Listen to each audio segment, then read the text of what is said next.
नमस्कार शेतकरी मित्रांनो, आपल्या कृषी यशस्वी या यूट्यूब चॅनलमध्ये तुमचं सगळ्यांचं स्वागत आहे. मित्रांनो, आजच राज्याचे उपमुख्यमंत्री अजितदादा पवार आणि राज्याचे कृषी मंत्री दत्ता मामा भरणे यांनी एक स्टेटमेंट दिलेलं होतं की आमचा प्रयत्न आहे की दिवाळीपूर्वी शेतकऱ्यांना पैसे भेटणार आहेत. म्हणजे आमचा प्रयत्न आहे त्यांच्यापर्यंत हे पैसे पोहोचायला पाहिजेत. पण कुठे ना कुठेतरी मित्रांनो, हे पैसे जे आहेत ते सरसकट सगळ्या शेतकऱ्यांना भेटणार नाहीत. हे पैसे आपण कुठल्या शेतकऱ्यांना भेटणार आहेत आणि कुठले शेतकरी या पैशापासून थोडा दिवस त्यांना थांबावं लागेल, म्हणजे दिवाळीनंतर पण त्यांना उशीर होऊ शकतो. याबद्दलच आपण थोडक्यात माहिती बघणार आहेत मित्रांनो. सो माझं नाव विजय रामपुरीकर आहे आणि आपल्या कृषी यशस्वी या यूट्यूब चॅनलमध्ये तुमच्या सगळ्यांचं स्वागत आहे. मित्रांनो, जर आपल्याला सांगायचं झालं तर जे पैसे भेटणार आहेत दिवाळीपूर्वी पहिल्यांदा, तर हे पैसे मित्रांनो सरसकट पैसे भेटणार नाहीत, म्हणजे सगळ्या शेतकऱ्यांना भेटणार नाहीत. काही शेतकऱ्यांना हे पैसे आधी भेटतील, काही शेतकऱ्यांना हे दिवाळीनंतर भेटतील. यामध्ये मित्रांनो जून ते सप्टेंबर महिन्यात तुम्हाला माहिती, म्हणजे मे महिन्यापासूनच ते आता सप्टेंबर महिन्याच्या एंडपर्यंत भयानक पाऊस झाला आहे महाराष्ट्रात आणि शेतकऱ्यांचं न भूतो न भविष्यती असं नुकसान झालं, म्हणजे न भरून निघणारं नुकसान आहे हे. आणि त्यासाठी आपल्या राज्य सरकारने एक पॅकेज जाहीर केलं होतं 32,628 कोटीचं. आणि राज्य सरकारनं हे पॅकेज जाहीर केल्यानंतर ही जी मदत आहे, ही मदत दिवाळीपूर्वी आम्ही यांना देणार आहेत, असं शेतकऱ्यांना देणार आहेत असं प्रॉमिस केलं होतं. तर मित्रांनो, दिवाळी आता 4 दिवसावर आली आहे आणि अजूनही शेतकऱ्यांना पैसे पोहोचलेले नाहीत, हे तथ्य आहे. यापैकी मित्रांनो, जे पॅकेज जाहीर केलं होतं 32,628 कोटीचं, हे पॅकेज यामध्ये पण काही त्रुटी येतं. म्हणजे असं कोणी म्हणतंय म्हणून नाही, म्हणजे अजित नवले झालं किंवा बच्चू कडू झालं, हे लोक तर म्हणतायतच यामध्ये फसवले वगैरे, पण ॲक्च्युअलमध्ये आपण जरी थोडा अभ्यास केला, बघा मित्रांनो, यामध्ये यांना काय केलं माहिती का, 10,000 कोटी रुपये जे आहेत ते पायाभूत सुविधासाठी देणार आहेत, हे म्हणजे रस्ते वगैरे त्यासाठी देणार आहेत.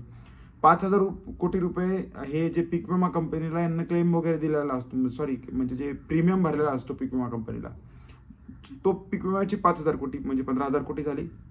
आणि मित्रांनो, जे घरं वाहून जाणे, नुकसान होणे, याचे पैसे जे आहेत ते पण यामध्येच पैसे धरलेले आहेत. म्हणजे ॲक्च्युअलमध्ये म्हणजे खात्यात जी शेतकऱ्यांना मदत मिळणार आहे ती मदत ॲक्च्युअलमध्ये कमी आहे, फक्त आकडा हा फुगून सांगितलेला आता मित्रांनो. आणि ही वस्तुस्थिती मित्रांनो, फक्त यामध्ये म्हणजे यांना सगळ्यांनी असं प्रॉमिस केलं होतं, म्हणजे मुख्यमंत्री म्हणत होते, दोन्ही उपमुख्यमंत्री म्हणत होते, त्यानंतर सगळे आमदार वगैरे म्हणायला लागले की आम्ही शेतकऱ्यांना दिवाळीच्या आधी मदत देणार आहेत मित्रांनो. पण आपल्याला सांगायचं आहे की पहिली जी मदत म्हणजे जे जुलै, जून आणि ऑगस्ट या महिन्यात जे पाऊस झाला होता, ज्यासाठी राज्य शासनाने 2,215 कोटी रुपये हे जे जसे जसे ज्या ज्या जिल्ह्याचे प्रस्ताव आले, म्हणजे परभणी झालं, नांदेड झालं, ज्या ज्या जिल्ह्याचे प्रस्ताव पोहोचले होते त्या जिल्ह्यांचे पैसे ऑलरेडी राज्य शासनाने पैसे दिलेले आहेत, 2,215 कोटी रुपये. यानंतर मित्रांनो, हे जे पैसे येतं हे पैसे शेतकऱ्यांना मिळायला सुरुवात झालेली, म्हणजे काही ठिकाणी इव्हन नांदेडमध्ये झालं किंवा परभणीमध्ये झालं, याच्या KYCच्या याद्या पण आलेल्या आहेत. कारण की तेव्हा मुख्यमंत्र्यांनी जे ॲग्रीस्टॅक्स थ्रू पैसे भेटणार आहेत हे काही सांगितलेलं नव्हतं. त्यामुळे ॲज युज्युअल दरवर्षीप्रमाणे KYC वगैरे करून पैसे हे देण्यात येणार होते.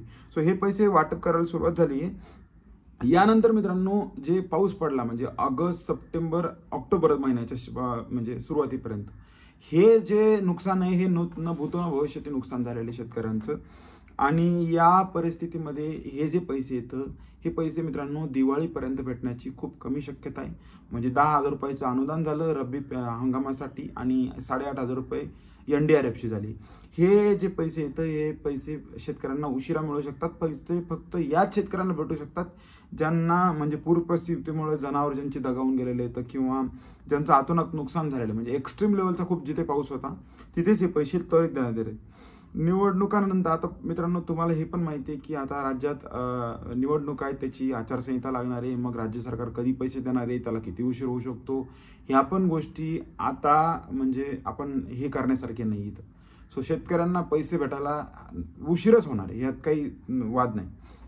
फक्त मित्रांनो मला तुम्हाला माहिती आजच्या व्हिडिओमधून हीच द्यायची होती की ज्यांचं खूप जास्त एक्स्ट्रीम लेवलचं नुकसान झालेलं आहे, जनावर वाहून गेले, जमिनी खरडून गेल्या, नदीचं पाणी शिरलं, त्यांना राज्य शासनाने जे 2,215 कोटी रुपये होते ते ऑलरेडी दिलेले आहेत आणि तेच पैसे सध्या वाटप करायला सुरू झालेले आहेत. बाकी रब्बी हंगामासाठी जे 10,000 रुपये प्रति हेक्टरी एक्स्ट्राचं अनुदान जाहीर केलेले किंवा NDRFचे पण 8,500 रुपये हे शेतकऱ्यांना दिवाळी झाल्यावरच भेटणार आहेत. शासनाने किती जरी प्रयत्न केला आणि किती कोणी आमदारांनी सांगितलं तरी हे पैसे वेळेवर भेटणार नाहीत मित्रांनो.